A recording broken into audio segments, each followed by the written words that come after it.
How you doing, folks? I'm Peter J. Matthews, and we are here today live at Maxwell Street Marketplace. I am talking with Reverend Johnson, who is the owner of the Blues Bus.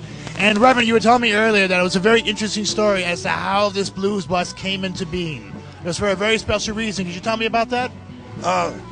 How this came into being back when I was in going to college. I went down to Philander Smith College in Little Rock, Arkansas. We were involved with class in the conference pertaining to Martin Luther King and the ideology of Martin Luther King about nonviolent approach and doing what we could through communities of integrating segregated areas for social and more humane fellowship.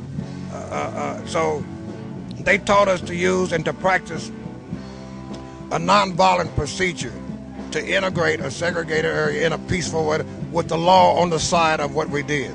I was real familiar with the inside of a bus.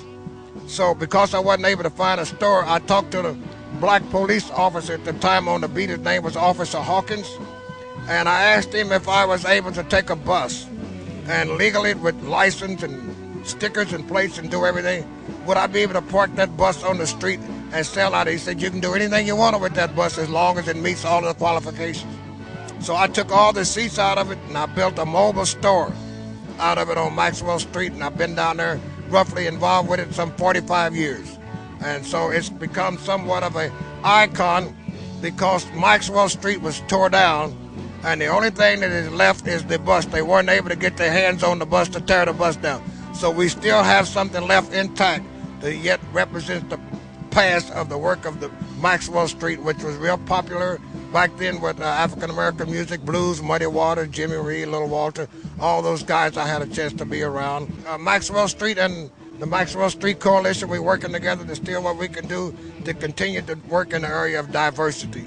We still do what we can to make Chicago the great city that it is by letting people come together of different ethnic diversities and come together, enjoy music together, and enjoy fellowship and in the presence of one another. So we're still going on with the Maxwell Street Blues Bus. Now, Reverend, you were going to tell me one last thing here about the bus, is that you're trying to get some help built to do what? I'm trying to get some help to give support to the city of Chicago and their interest in us as well as doing what we can in an outreach manner for the continuation of diversity in Chicago, since the people sense the love to have the opportunity and the privileges of coming together in a diversified manner. But we need financial support. And we're looking to either McDonald's or we're looking especially to Pepsi Cola. Pepsi Cola, okay. Hear that, Pepsi? This is good stuff. It can be a strong entity involved for tourist trade and tourist attraction with promoting Pepsi Cola, being involved with promoting diversity for the Maxwell Street Coalition and the Maxwell Street Blues Bus. We begging for your help, Pepsi. We waiting on you. Elder Johnson. Yeah, come on, Pepsi. Come down. How about Reverend Johnson? Build the pavilion, and let's house this icon of Chicago permanently in that pavilion. So this is Reverend Johnson, Peter J. Matthews here at Maxwell Street Market for the Blues Bus. We'll see you later.